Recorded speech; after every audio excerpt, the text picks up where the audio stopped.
Vamos a hablar de cristiano. ¿Qué significa esta palabra? Vamos a descubrir en verdad los raíces de la palabra cristiano, de dónde viene, porque pienso que el Señor nos ha dado una muy buena revelación con esto. Entonces comencemos, devolvámonos y descubramos de dónde viene esta palabra. En griego es cristianos, ¿ok? Cristianos. Y cristianos está compuesto de dos palabras. Créanlo o no, por lo que tenían el arameo, el latín, el hebreo, el griego, todo en el primer siglo, algunas palabras son combinaciones de múltiples palabras. Y entonces está compuesta del griego, Christos, y también de una palabra en el latín, la cual es dianos. Entonces Christos en la concordancia griega en la actualidad significa ungido. Y viene del hebreo, es una traducción directa de la palabra hebrea ungido. O lo que diríamos en el hebreo es Mashiach. Entonces, cuando decimos Yeshua, HaMashiach, Ha es él en el hebreo. Yeshua, Jesús, Ha, él, Meshiach, Mesías. Jesús el Mesías, Yeshua HaMashiach. ¿Me siguen? Ok, entonces Meshiach en el primer siglo, si lo queremos traducir al griego, sería Christos. Eso es lo que dirías. Aunque hubieses estado hablando de Moisés, porque Moisés también era uno de los ungidos. Podía haber sido un rabino, podía ser un famoso filósofo o un profeta. Ellos dirían, él es un Christos. Meshiach en una sinagoga hebrea. Es importante que sepan qué significa ungido. Segundo que todo, viene de la palabra raíz crío, que esto es chévere, que significa el untar o cubrir con aceite. El consagrar a una oficina o servicio religioso o el ungir. Esto es lo que hacían cuando ungían a un rey. Ellos le vaciaban aceite sobre la cabeza y bajaba por toda su barba.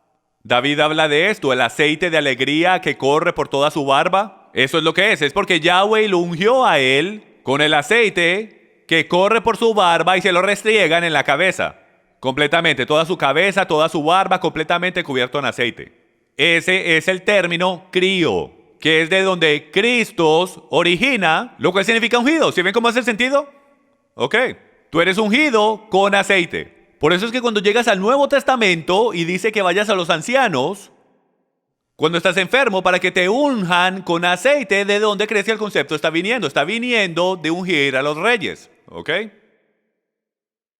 También viene del sufijo latín, el cual es ianos, lo cual significa esclavo de o propiedad de.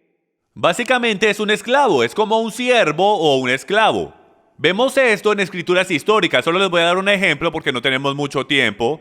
Si pueden ver aquí en la pantalla, la palabra Herodianus significa propiedad de la casa de Herodes.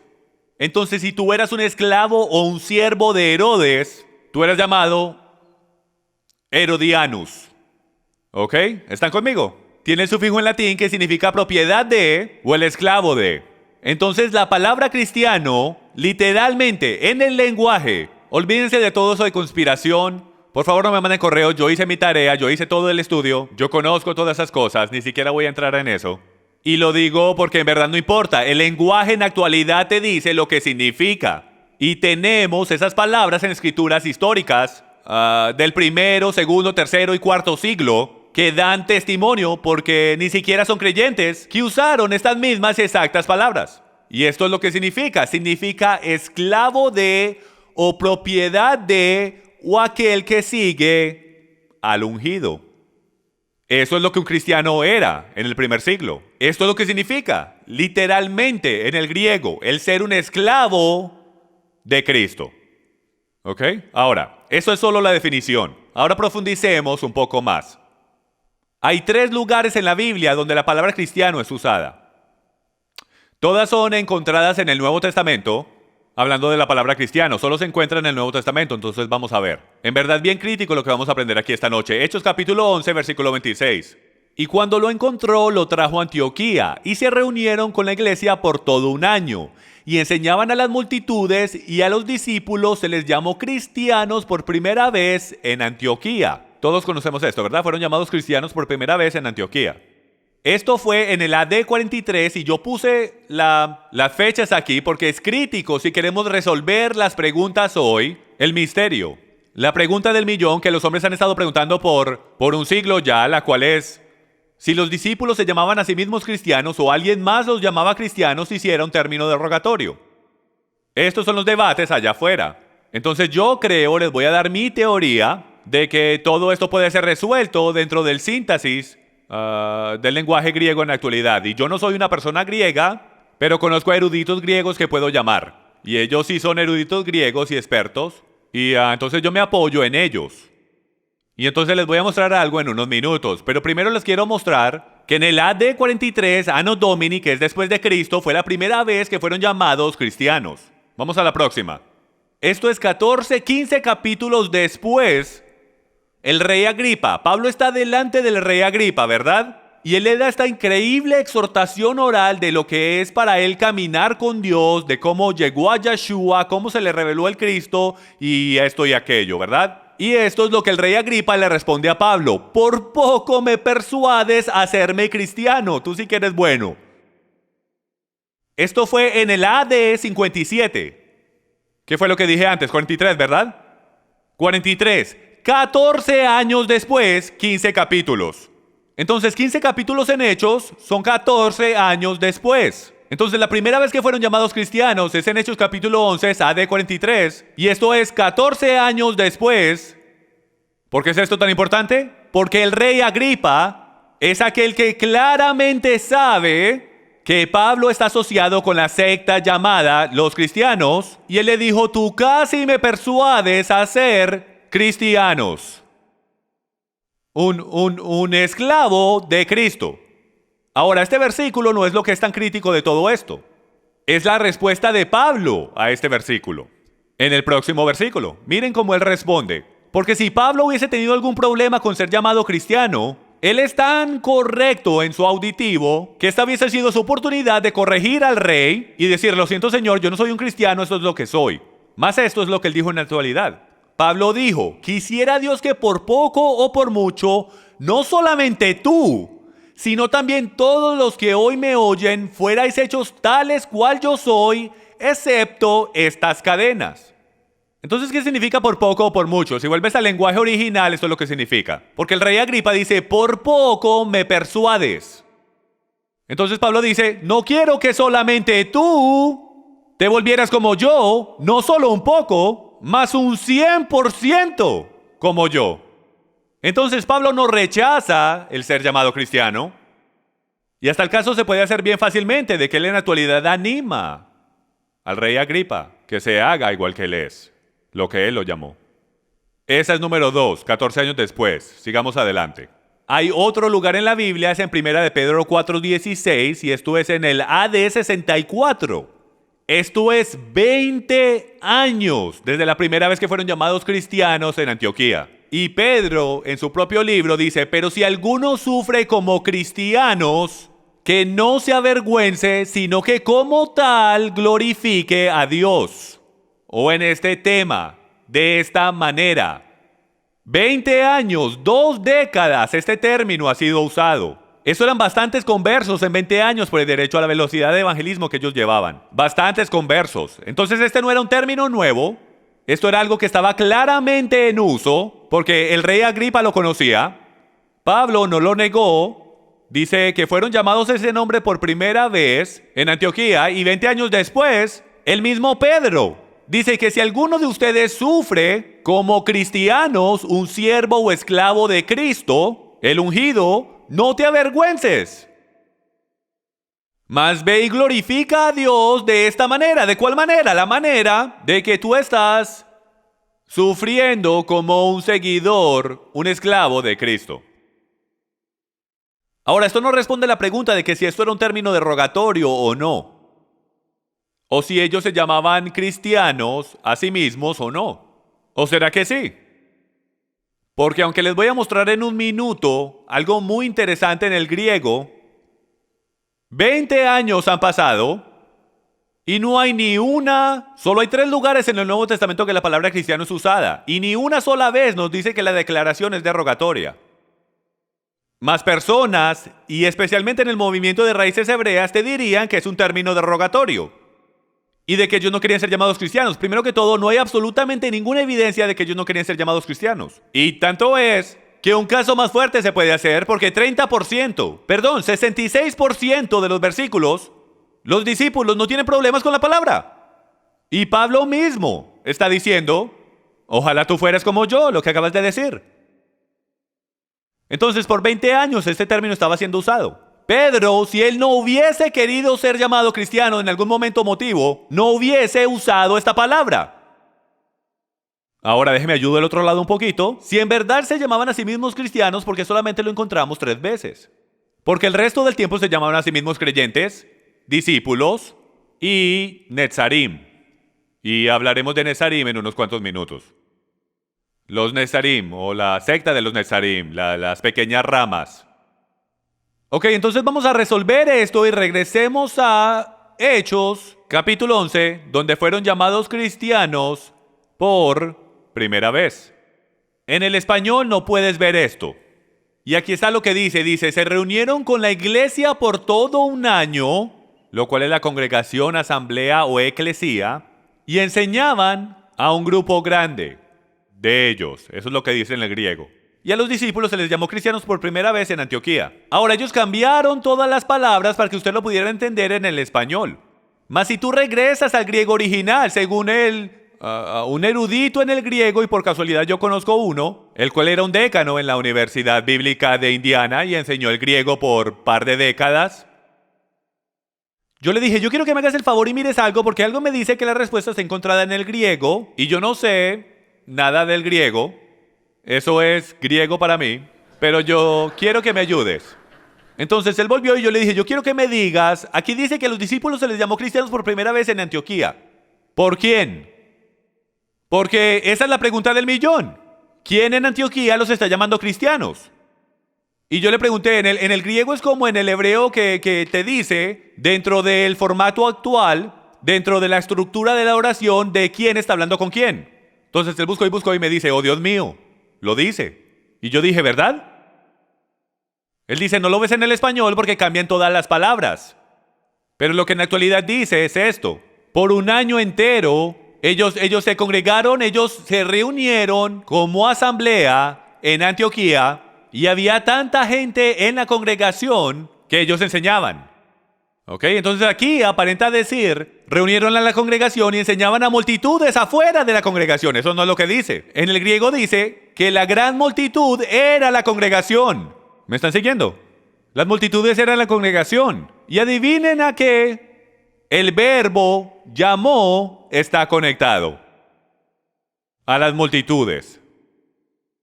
Eran las multitudes de personas en Antioquía que están entregando sus vidas a Yeshua, los que están llamando a los discípulos cristianos.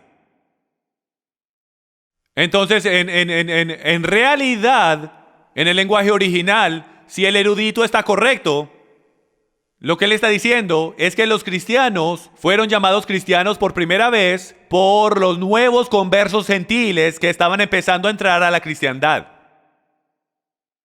¿Por qué? Porque los griegos tienen que tener un título. ¿Aló? Si has estado en esto alguna clase de tiempo, ¿qué es lo que todo el mundo dice? ¿Cómo nos llamamos? Porque los griegos tienen que tener un nombre. Los griegos tenemos que tener equipos y más vale tengamos un emblema encima de la camiseta. No podemos salir solo en camisetas blancas, tenemos que tener un logo encima. ¿Por qué? No sabemos. ¿Es blanco diferente a azul? Sí, entonces ¿para qué necesitas un logo? No sé, pero lo quiero. Vivimos en esa clase de sociedad griega. Entonces, lo que es increíble en el lenguaje griego es de que las personas que se están llamando a sí mismos cristianos son los que están siendo conversos hacia la cristiandad. Eso es simplemente la verdad del tema. Pero eso no responde a la pregunta de hoy de para dónde voy con todo esto. Muchos de ustedes están diciendo, ¿para dónde él va con esto? No entiendo qué es lo que está haciendo, pero siento que está haciendo algo raro. Ténganme paciencia, no me tiren nada todavía. Todavía no saben para dónde voy. Lo que les quería mostrar para comenzar es que primero que todo, Pablo no tenía ningún problema en identificarse a sí mismo, si puedo, como cristiano. Pablo claramente no tenía ningún problema, pues fue él el que dijo que si sufres como cristiano no te avergüences, y el rey Agripa sabía que la secta del camino o el Netzarim eran también llamados cristianos. Ahora hay una teoría de que eso era un término derogatorio y de que significaba tonto o idiota porque había una palabra que los cretos Los de Creta podían ser que ellos eran idiotas. Era un modismo o expresión para las personas que vivían en Creta, pues no los querían porque eran pequeñitos, eran sumisos y los llamaban idiotas. Entonces dicen que la palabra cristiano viene de la palabra Creta. No, la palabra cristiano viene de dos palabras, la palabra griega que ya les dije y la palabra en latín que es Ianus. Y esas palabras fueron unidas. Entonces las teorías de conspiración en verdad no cuadran porque tenemos escrituras históricas que llaman a los cristianos por su nombre.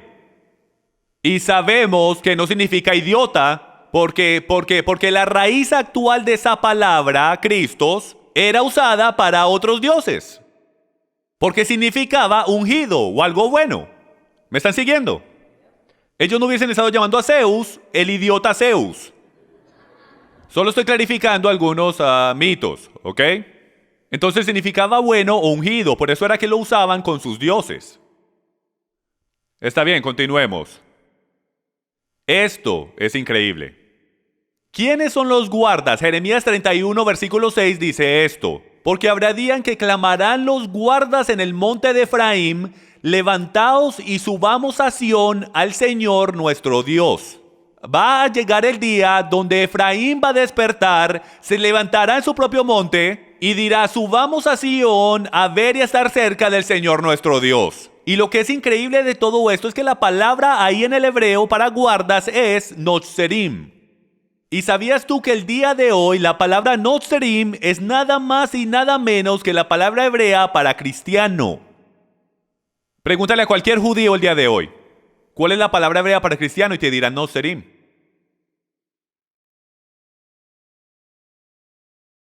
Entonces tú le dices, ok, ¿tienes una Biblia contigo? Rabino, ¿podría ir conmigo a Jeremías 31? Y por favor lea esto, porque habrá día en que clamarán los Nezarim en el monte Efraín. Wow. Porque ellos no harán la conexión a no ser que la hagas por ellos en su propio idioma. ¿Tú no crees que Dios es más inteligente que todos? Y no solo eso, miren en la escritura que él decide ponerlo. En una de las más proféticas escrituras de todo el Tanakh, hablando del reino del norte, volviendo a casa y diciendo, señores, esto es lo que la escritura dice. Despertemos y regresemos hacia Sión a conocer a nuestro Dios. Los guardas o los atalayas son ustedes. Ustedes son los guardas. Y en el mundo físico, ¿quiénes han estado apoyando a los judíos desde 1948? Hello. La cristiandad ha sido el único grupo fundamental que ha apoyado a su hermano mayor. No es una coincidencia que Notzerim significa cristiano en hebreo y es encontrado en el Tanakh mismo. ¿Por qué estoy yendo por todo esto? Porque hay personas que tienen problemas con la palabra cristiano. Ellos creen que significa un montón de cosas locas y solamente estamos clarificando porque no queremos confusión. Solo buscamos la verdad y no teorías de hombres. Isaías 11:1 dice, y saldrá una vara del tronco de Isaí y un vástago retoñará de sus raíces. ¿Usted cuál cree que es la palabra vástago ahí? Hello. Ella es Notzerim. Ahora nosotros sabemos proféticamente que quién es ese vástago. Yeshua. Lo sabemos porque yo lo tengo ahí.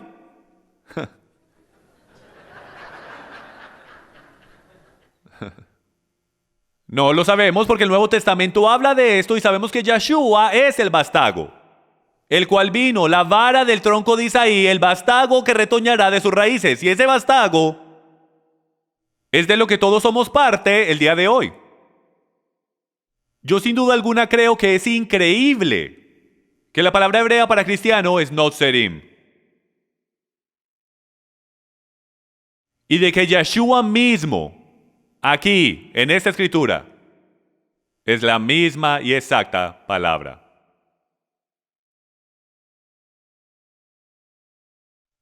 El ungido. ¿Y saben qué es lo más increíble de todo? Él era el mayor esclavo del más ungido de todos. su Padre. Algunos dicen, bueno, Jim, pero no significa pequeño Cristo. ¿Cuántos han escuchado que la palabra significa pequeño Cristo? ¿Ok? Bueno, yo profundicé en esa. Yo he escuchado esto muchas veces. ¿Tiene que ser una completa farsa o hay algo en todo esto? Entonces yo busqué y no pude encontrar pequeño Cristo por ningún lado, para nada, hasta que hablé con mi amigo el sabio en el griego. Y él dijo algo que ni siquiera cayó en cuenta. Él dijo, eso es una forma diminutiva, que significa que es un poco más pequeño. Yo dije, ¿cómo fue? Y yo le dije, explícame esto de diminutivo. Y él dijo, algo en forma diminutiva, eso denota una versión más pequeña de la original. Y él me dio un ejemplo, él me dijo, un puñal sería un formato diminutivo de la palabra en la oración, porque el puñal y te dice que hay algo de lo cual el puñal viene, lo cual es una espada. Un puñal es una espada más pequeña, ¿verdad? Entonces está en formato diminutivo, o sea que te dice en el formato en que la palabra está formada de que hay algo que es similar a esto que es más grande, una réplica más grande si puedo. Entonces de esto es donde el término pequeño Cristo originó, y es porque el término cristiano, cristianos, está en formato diminutivo, lo cual le dice al griego que es una réplica de algo más grande, que es idéntico. ¿Les hace sentido? Por eso es que Yeshua mismo, cuando él dijo, cuando le dicen, estamos bravos contigo porque tú te haces a ti mismo como Elohim. Eso fue lo que dijeron, no dijeron Dios, dijeron Elohim. Y Yeshua les dijo, un momentico, ¿todos ustedes no son Elohim?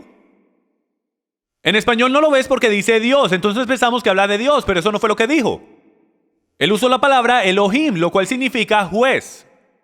Él no estaba hablando de el juez. Entonces ellos dijeron, te estás haciendo a ti mismo como Elohim. Ellos hablaban de el Elohim. Mas Yeshua se los devolvió a ellos y él les dijo, un momentico, ¿no son todos ustedes jueces? ¿No son ustedes jueces de Israel?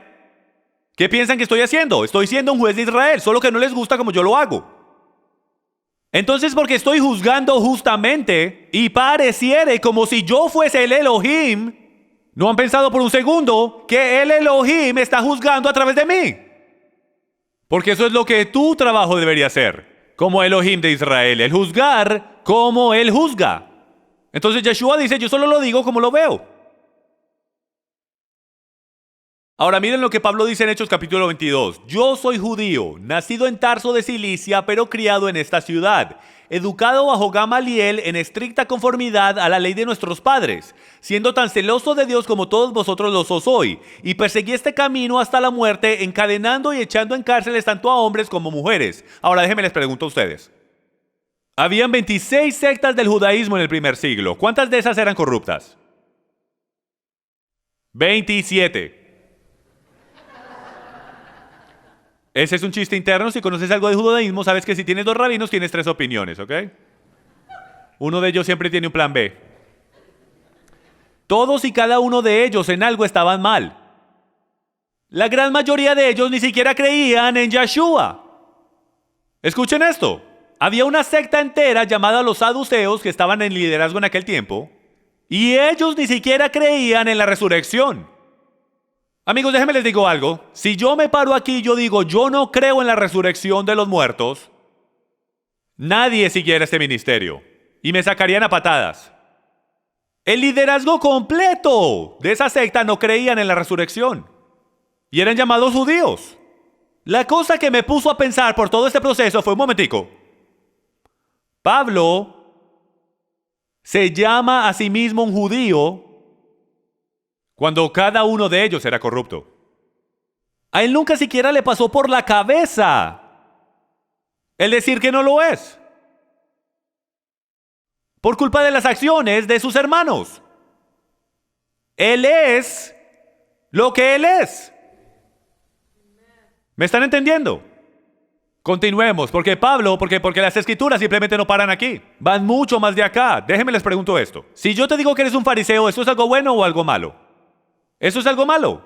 Hasta las personas seculares, eso se ha convertido en un modismo moderno que cuando dices que estás actuando como un fariseo, estás diciendo ¿qué? Que es un hipócrita, ¿verdad? Porque ellos, yo te aseguro que hay ateos allá afuera que no saben lo que es un fariseo, pero saben qué significa hipócrita. En el primer siglo, ¿están de acuerdo que habían hipócritas? ¿Están de acuerdo que eran un montón de víboras? Eso era un insulto en el primer siglo, o bien cerca de eso. Y Yeshua no tenía ningún problema con decir las cosas como él las veía. Los fariseos no estaban en su lista de muchachos buenos. Pero no significa que todos eran malos. Miren esto. Hechos capítulo 23, 6 dice esto: hermanos, yo soy fariseo, hijo de fariseo. Acerca de la esperanza de la resurrección de los muertos, se me juzga. ¿Por qué es que lo están juzgando? Porque él cree en la resurrección. Él se está asociando a sí mismo con los fariseos porque los fariseos creen en la resurrección de los muertos y los saduceos no. Y él está hablando a los saduceos diciéndoles: tienen que entender algo, amigos míos, yo soy un fariseo. Yo creo en la resurrección y de eso es lo que estamos hablando hoy. Entonces Pablo no solamente dice que él es judío, él se asocia a sí mismo con la misma gente que Yeshua dijo que eran un montón de idiotas. No hagan nada de lo que ellos digan. A no ser que estén sentados en la silla de Moisés, no vayan a hacer nada de lo que digan. Igual Pablo se asocia a sí mismo con una secta que está completamente corrupta. ¿Por qué? Pregunta interesante. Yo les voy a sugerir a ustedes que Pablo, y creo que eso es una buena sugerencia, Pablo era el máximo pescador. Él sabía cuándo jugar sus cartas y cómo. Primera de Corintios 9, 19 dice esto: porque aunque soy libre de todos me he hecho esclavo para ganar al mayor número posible. ¿De qué está hablando Pablo? Está hablando de pescar. A los judíos me hice como judío para ganar a los judíos. Y él era un judío. A los que están bajo la ley, como bajo la ley, para ganar a los que están bajo la ley. A los que están sin ley, como sin ley, aunque no estoy sin la ley de Dios, significando que no voy a quebrar la ley. Para ganar a los que están sin la ley. A los débiles me hice débil para ganar a los débiles. A todos me he hecho todo para que por todos los medios salve a algunos. Y todo lo hago por amor del evangelio, para ser partícipe de él con vosotros. ¿Qué es lo que Pablo está diciendo? Él está desempacando su estrategia. Yo no sé ustedes, pero yo quiero aprender de grandes hombres de la fe. Yo quiero ser como Abraham, Isaac y Jacob y los apóstoles. Yo quiero saber lo que Pablo hizo y cómo lo hizo, porque Yahweh lo escogió a él para que fuera una luz a las naciones y a los gentiles, y usarlo de tal manera. ¿Qué fue lo que causó que Pedro fuera escogido cuando sabemos que Pedro era una de las personas más arrogantes que habían? Y un cobarde por el otro lado de la moneda. Dios parece que escoge a un montón de desbaratados. Yo quiero meterme en la mente de Yahweh y preguntarle: ¿por qué tú escogiste a estos hombres y cuáles son los requisitos que tú estás buscando? Pues esa es la clase de pescador que yo quiero ser. Porque ¿quién no quiere ser escogido por Yahweh? ¿No es así? ¿Cuántos recuerdan cuando eran niños? Cuando se escogían equipos, ¿verdad? ¿No sudabas tú? Cuando escogían los equipos, hombre, yo odiaba eso. Porque yo siempre era uno antes del penúltimo, nunca fui el último. Gracias a Dios por esos otros dos.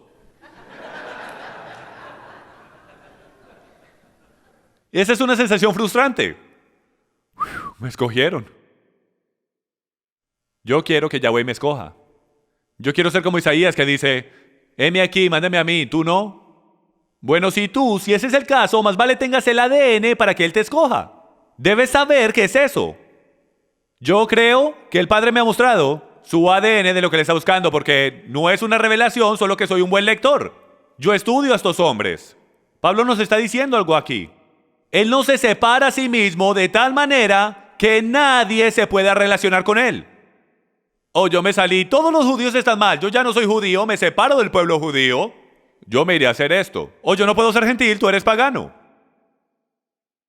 Tú no tienes la ley, ¿qué te está pasando? Tú tienes la ley, ¿qué te pasa a ti? Tú estás 90% mal y tú estás 90% mal. Eso nos hace a todos 180% mal. Sí, tremendo cálculo. Él no se separó a sí mismo de tal manera que cuando hablara con alguien, ellos no se pudieran relacionar con él. Porque o si no, literalmente no tuviese oportunidad de ganar a nadie.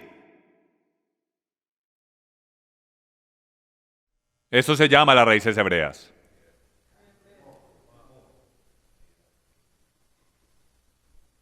Ellos no pueden decir este versículo. Algunos, no estoy diciendo todos. Pero mucha gente en las raíces hebreas ni siquiera pueden decir que esto es escritura. porque ellos ni siquiera pueden aceptarlo en sus propias vidas. Porque si tú los llevas atrás, ni siquiera tanto así, ahora mismo. La única sombrilla en el mundo entero que levanta el estandarte de Jesús el Cristo, Yeshua el Mesías de Nazaret, es la sombrilla de la cristiandad. No hay diferencia como el único grupo de personas en el primer siglo con el estandarte del Dios de Abraham, Isaac y Jacob era el pueblo judío. Ellos estaban igual de desbaratados como la cristiandad de hoy. Igual Pablo decide asociarse a sí mismo con el grupo de personas más cercano a esa sombrilla del Dios de Israel. El día de hoy, la cristiandad es la única sombrilla. Pablo no tiene ningún problema con absorberlo. Y él dice, ¿sabes qué? Yo no voy a dejar que secuestren lo que es ser un judío. Yo pasaré el resto de mis días diciéndole a ellos como un verdadero israelita se ve. Y yo restauraré lo que ustedes han convertido en un hombre tóxico, en pocas palabras. Porque los ojos de Pablo están en el premio, y el premio es traer almas hacia el reino. Eso era lo que su meta era, el pescar la mayor cantidad posible.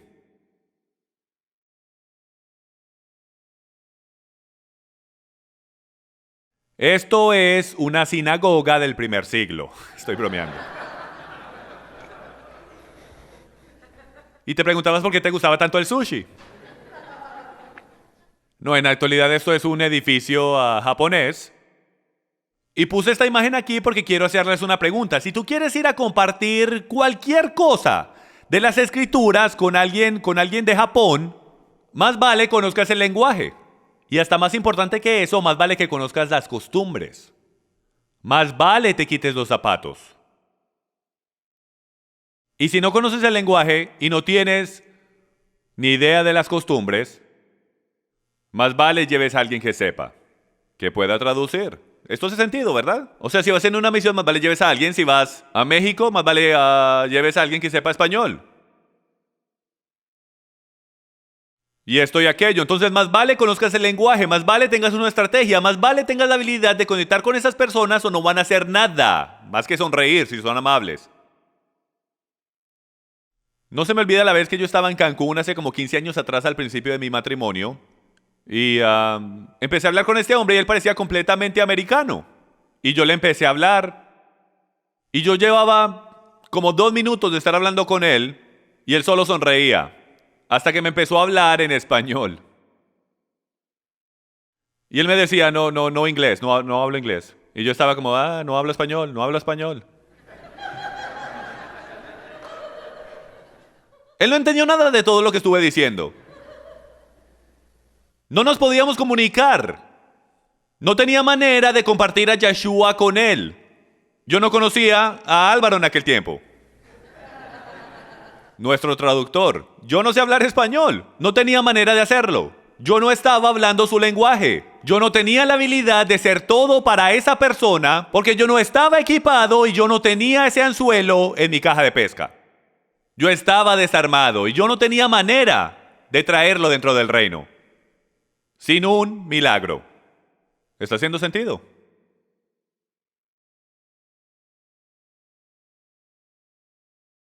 Escogí esta escritura porque pienso que absolutamente describe este movimiento a la perfección. Corinto era la más desbaratada iglesia en el primer siglo. Era un desastre, era terrible, había tanta inmoralidad sexual, fornicación, homosexualidad, toda clase de asesinatos, robos, de todo. Era una ciudad directa del infierno. Y trataban de comenzar una iglesia. Es como decir aquí en San Luis, el lado oeste de San Luis. Hacia el este, tú no vas al lado oeste, ni la policía se atreve a ir por allá. No se me olvida cuando traíamos a alguien de algún lado por el aeropuerto y voltearon donde no era y terminaron en el lado este de San Luis. Yo creo que era Adam el que estaba manejando ese día y empezó a sudar porque cayó en cuenta dónde estaba y él ni siquiera paró en los letreros o nada. Él simplemente siguió directo y dijo, si la policía me para, mejor que me escorten de aquí, tú sabes. Corinto no era un lugar bueno. Tenías muchos problemas, la iglesia estaba desbaratada porque traías a todos estos gentiles con un montón de cosas dentro de la iglesia. Y aquí está lo que Pablo dijo de ellos. Porque aunque tengáis innumerables maestros en Cristo, sin embargo no tenéis muchos padres, pues en Cristo Jesús yo os engendré por medio del Evangelio, significando yo seré tu padre. Ustedes tienen muchos maestros. Ustedes tienen 10,000 maestros enseñándoles, pero no tienen ni un padre, significando que así no van a ir para ningún lado. Porque podrán leer los libros en Pescar, señoras y señores, todo lo que quieran. Puedes ir a todas las tiendas, a la de acá, a la de allá, y comprar toda la carnada que tú quieras. Comprar lo mejor de acá, lo mejor de acá y lo mejor de por acá. Pero tú no vas a coger ni un pez hasta que tengas a un padre al lado tuyo enseñándote a pescar. Pablo dice, ustedes aprenden mucho, pero no saben nada. Porque solo un padre sabe cómo criar a un hijo. No aprendes cómo ser un hijo en la escuela. Tú no puedes aprender a ser un hijo en la calle. No puedes aprender a ser un hijo en línea. Tú aprendes a ser un hijo siendo mentoreado por un padre. Y este movimiento de raíces hebreas está lleno por completo de solo maestros. Y no hay suficientes padres. No hay suficientes padres. No hay suficientes pastores. No hay suficientes pastores y rabinos que entreguen su vida por sus ovejas, para guiarlas, para pasar tiempo con ellas, para aconsejarlas hasta la hora que sea. No hay suficientes. Y todo pastor en este movimiento lo sabe.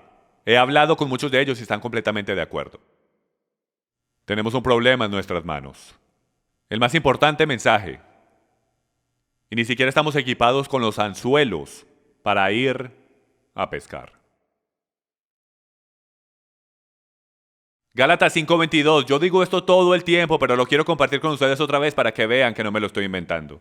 Mas el fruto del Ruach, que es amor, gozo, paz, paciencia, benignidad, bondad, fidelidad, mansedumbre, dominio propio. Contra tales cosas no hay ley.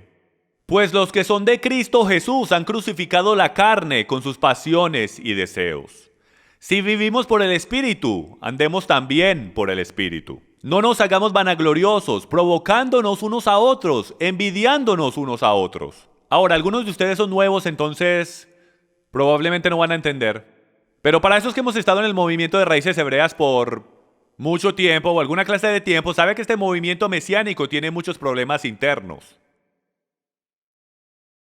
Y para muchos es muy triste. Yo hasta lloro solo al pensar que la palabra mesiánico viene de la palabra raíz Mesías. Y no hemos estado honrando al Mesías. Porque nos hemos hecho vanagloriosos, nos hemos provocado, somos celosos, somos envidiosos. Nos ponemos piedras de tropiezo mutuamente. Tenemos malas intenciones y motivos. Herimos a los demás, somos groseros. Somos creídos en múltiples maneras. Desde lo que creemos y lo que pensamos que creemos.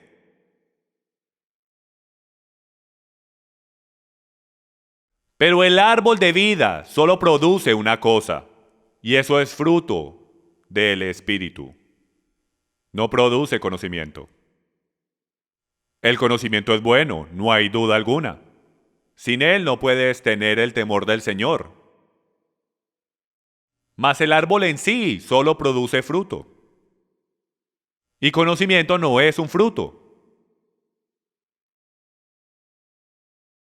Entonces más vale comencemos a producir los frutos del Espíritu, porque si no estamos produciendo fruto, no estamos conectados en el árbol. Y eso es algo miedoso. De tener el mensaje de mensajes, entendimiento de todo entendimiento. ¿Sí ven por qué Yeshua dijo, ustedes conocen tanto pero no saben nada? Si ven cómo fariseos o líderes religiosos o maestros se pueden parar delante de Dios en Mateo, capítulo 7, y él decir, apartaos de mí, no os conozco, hacedores de maldad. Aunque levantaron gente de los muertos y sacaron demonios en su nombre. ¿Cómo es eso posible? Porque están comiendo del árbol equivocado y ni siquiera lo saben. El árbol del conocimiento del bien y el mal produce fruto y conocimiento que envanece. El árbol de vida solo produce fruto del Ruach, el cual hace humilde. Porque entre más te acercas a conocimiento, más emocionado te pones del cómo lo encontraste. Entre más cerca llegas a Yahweh, más pequeño te sientes. Entre más aprendes conocimiento verdadero, desde la perspectiva del Ruach, más te sientes que no sabes nada. ¿Algunos se han sentido como yo algunas veces? ¿Saben? Yo me siento tan intimidado alrededor de otros maestros y otras cosas, y cuando leo algo, yo me siento tan tonto. Todo el tiempo. Y Dios dice, ¡qué bueno! Y yo le digo, heriste mis sentimientos. Y Él dice, ¡qué bueno! Porque eso también es orgullo. Tenemos esta clase de relación. Yo soy un primogénito cabecidura y Él lo sabe. Pero ¿saben qué? Es verdad, tenemos que estar produciendo el fruto del Espíritu, y aquí está mi opinión. Si yo fuera una persona desde afuera mirando hacia adentro, yo no lo veo en este movimiento. Las personas que son tóxicas en este movimiento, las personas que creen que a no ser que digas Yeshua te vas para el infierno, que si por alguna razón dices Jesús perdiste tu salvación, los enjuiciadores, que dicen, lo tienes que decir de esta manera, y si no lo dices de esta manera estás mal, y pasan semanas y meses peleando, alejando a persona tras persona tras persona, que a lo mejor hubiesen llegado al conocimiento de Yeshua si solo hubiesen bajado sus armas por un minuto. ¿Me están escuchando? Mi corazón como un evangelista es traer gente al reino, coger peces. Y este movimiento se ha convertido tóxico. En gran parte. Lleno de personas que son muy buenas. Lleno del Espíritu. Y cada uno de nosotros deseamos que pudiéramos librarnos de toda la toxicidad. Pero no podemos. ¿O será que sí? Abba tiene un plan. Y ya casi llegamos. Primera de Corintios 12. Por favor, volteen ahí conmigo en sus Biblias. Porque hay dos cosas en las que Yahweh en verdad está interesado. Una de ellas son los frutos del Espíritu y la otra son los dones del Espíritu. Y yo sé que muchos de ustedes están diciendo, uy, yo no voy a Primera de Corintios 12 desde que estaba en la iglesia de Pepito tal y tal. Capítulo 12, en cuanto a los dones espirituales, la palabra dones está en itálico porque no está encontrada en el lenguaje original. La palabra en el griego es espirituales. Eso es lo que significa, porque eso es lo que es. Ahora, en cuanto a los espirituales, ¿quieres ser espiritual? ¿Cuántos quieren ser espirituales? Todos lo queremos ser, ¿verdad? Aquí está, aquí es como te vuelves espiritual. En cuanto a los dones espirituales, no quiero, hermanos, que seáis ignorantes. Ustedes saben que cuando eran paganos se dejaban arrastrar a ídolos mudos. Yo creo que no hay una persona en este lugar que no sepa qué es lo que es un ídolo mudo. Si tú tienes algún ídolo, este mensaje entero es para ti. Y el que no sepa que es un ídolo, lo animo a que vaya y vea Verdad o Tradición. Por tanto, os hago saber que nadie hablando por el Espíritu de Dios dice Yeshua es anatema.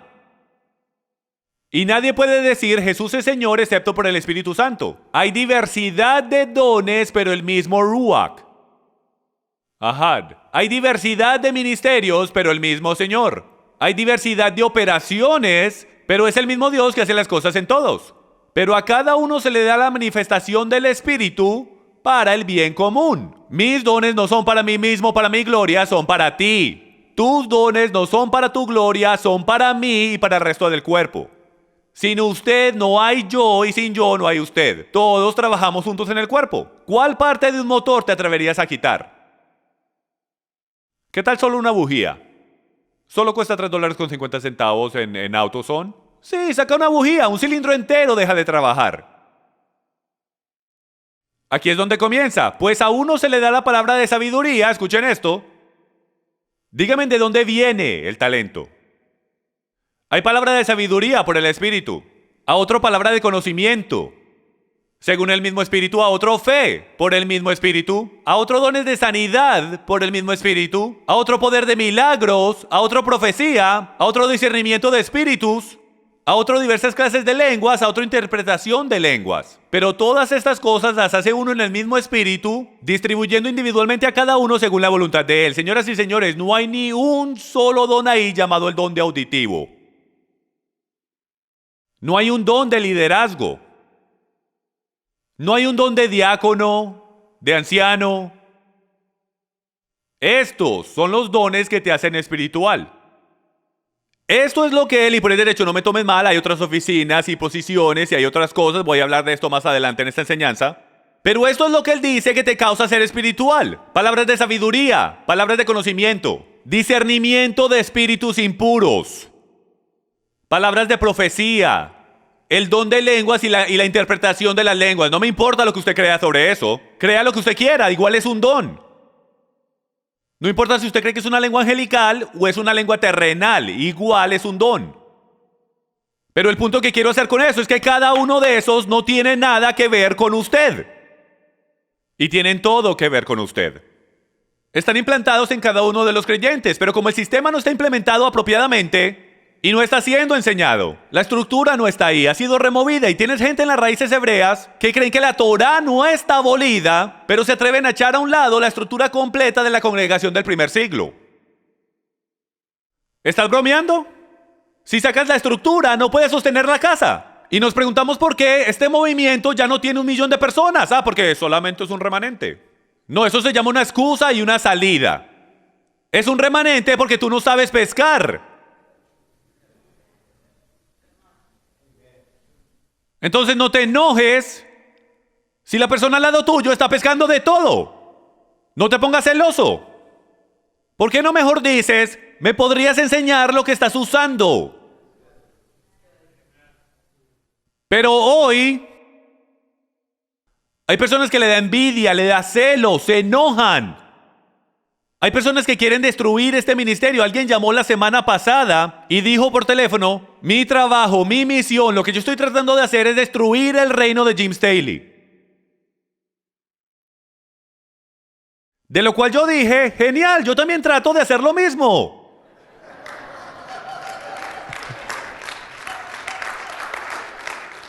¿No reconociste que estamos en el mismo equipo? Desde que llegué a los pies de Cristo he estado tratando de destruir mi reino. Para construir el de Él es necesario que nuestra carne disminuya para que Él pueda crecer. Amén. Gracias a Dios que esa persona no dijo el reino de Dios a través de Jim Staley, porque si no Yahweh lo hubiese desbaratado inmediatamente. Porque cuando tú te vas en contra de la mano de Dios, señores y señores, tú no sobrevives eso. Por eso no me quiero ir en contra de ningún ministerio, aunque no esté de acuerdo con lo que dicen. Y ustedes no tienen ni idea de la tentación que a veces me da de solo decir los nombres de aquellos los cuales se tienen que cuidar. Pero mi personal me dice, no. Y Yahweh dice, no. ¿Sabes por qué? Porque Él los está usando. Yo creo que hacen más mal que bien algunas veces, pero no es mi trabajo el tomar ese juicio. Y si yo me atrevo a poner mis manos en contra de esos ministerios, también estaré poniendo mis manos en contra de ese 10% que Él está usando en ese lugar. Y eso es frenar 10% de la obra de Dios. Y estos ministerios están diciendo que gigantescos ministerios son lobos vestidos de ovejas.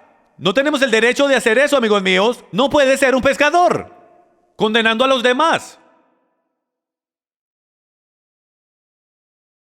Porque quien dice que algún día ese evangelista nos aparezca en la puerta de tu casa, pero él te reconoce y perdiste tu oportunidad de compartir la verdad con él. Y a través de él alcanzará miles. Lo que yo pienso que Yahweh quiere, y ya vamos a volver a las escrituras, pero lo que yo pienso que Yahweh quiere es de que su pueblo, sobre el cual es invocado su nombre, se humillen a sí mismos y se volteen de sus malos caminos. Y esto es completamente lo opuesto de los malos caminos y el orgullo. Son los dones espirituales y el fruto del Espíritu. Si nosotros no demostramos los frutos del Espíritu, señoras y señores, en este movimiento de hombres hacia con Dios, Aquellos que no están en este movimiento, que sí demuestran los frutos del Espíritu, ellos nunca escucharán lo que tengamos que decir porque ellos lo entienden bien. Su filtro son los frutos. Entonces están viendo el árbol de las raíces hebreas y dicen, no estoy viendo suficiente fruto. Yo escucho lo que dicen, intelectualmente suena apetitoso, intelectualmente y bíblicamente a lo mejor tengan la razón, pero no pueden tener la razón porque ese árbol está muerto. Entonces están haciendo exactamente como la Biblia dice. Nos están juzgando solo por nuestro fruto. Nunca se me olvida, y he contado esto muchas veces. Justo en la puerta del frente, un caballero vino y me dio la mano la primera vez que vino a este ministerio. Y él me dijo que vivía al otro lado de la ciudad y que llevaba 3 meses viéndonos. Y luego me dio la mano y no la soltaba. ¿Alguna vez le ha tocado esos momentos raros? Y no me la quería devolver. Y no me soltaba la mano, yo pensando, ay, me metí en problemas. Solo sigue sonriendo. Y esto fue lo que él dijo y se me pegó como con pegamento. Él dijo, yo vine a traer sentimiento a tu mensaje. ¿Y saben qué fue lo que él hizo? Yo jugaba muchas cartas con mis amigos en el pasado. Él me mostró su mano. Él me dio más instrucción como el hombre que me enseñó a pescar cuando yo era un niño pequeño que la que alguna vez he recibido en todos mis años como evangelista en este movimiento.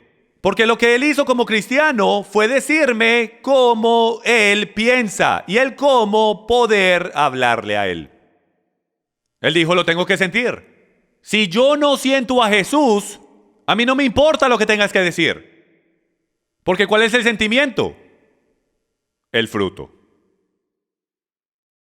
José da una bendición. Recibe una bendición de su padre.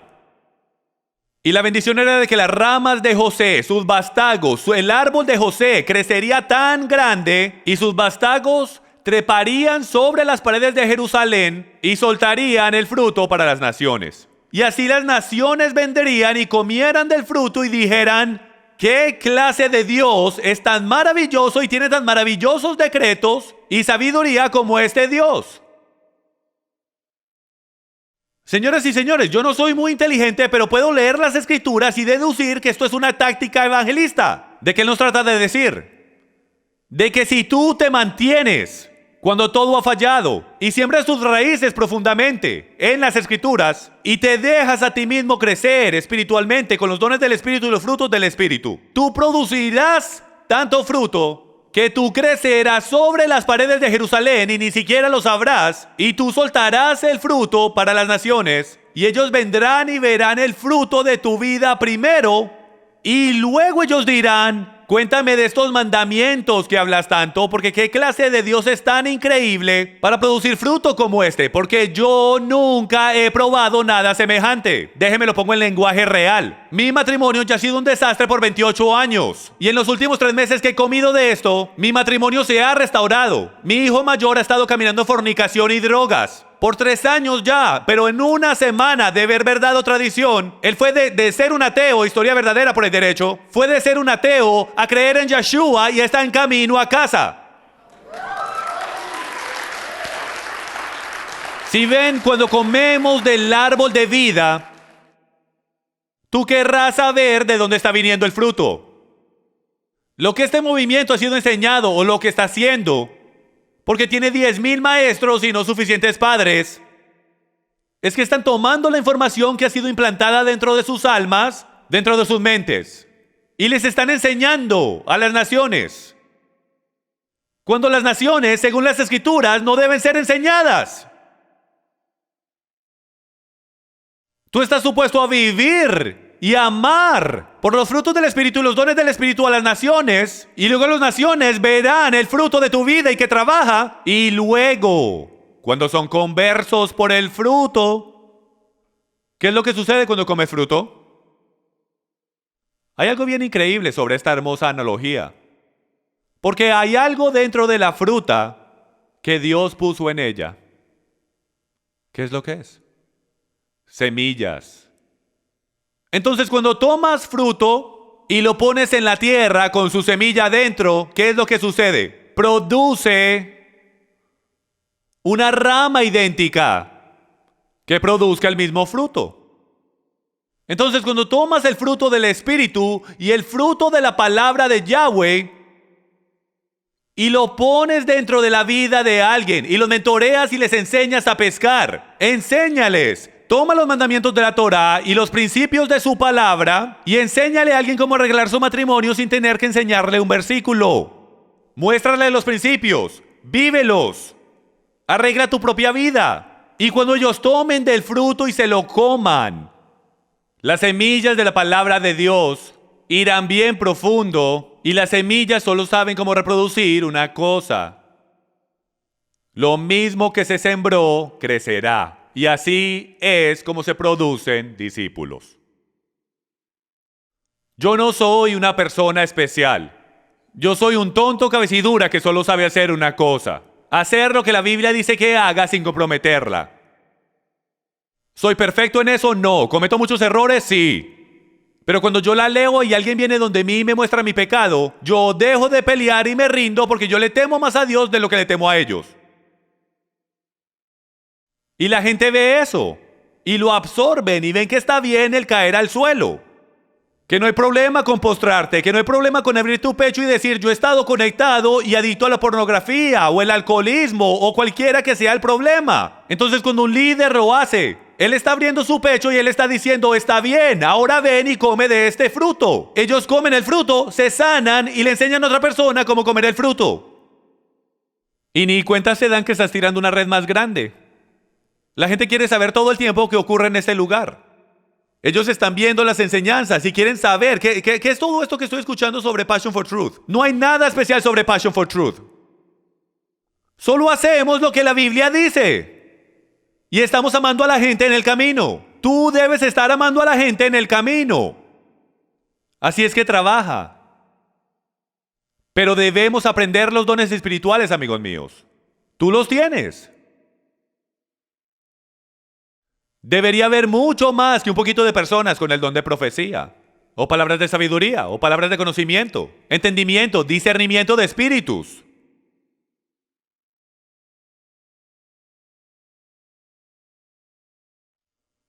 ¿Ven lo que hay en esta foto? ¿Cuál de estos no es como el otro? Miren cuidadosamente.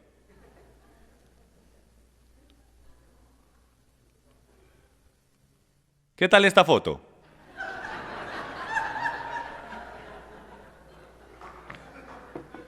Me encanta. ¿O qué tal el huevito incógnito? Y ahora mi foto favorita.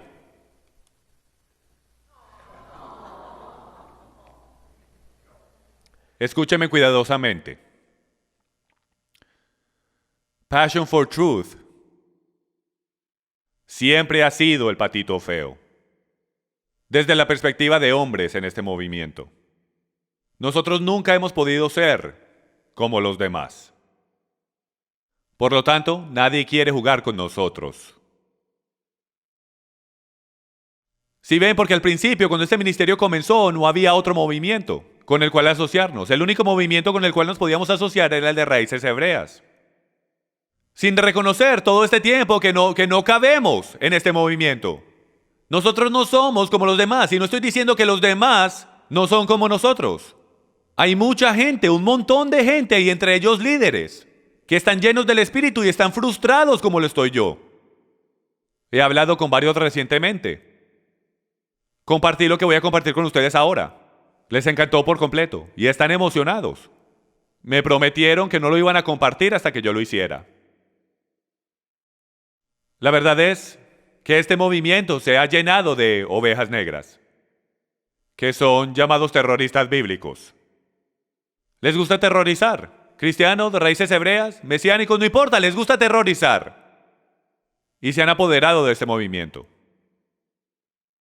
Entonces Yahweh lo ha hecho bastante claro para Jim Staley y a Passion for Truth que no pertenecemos en este movimiento.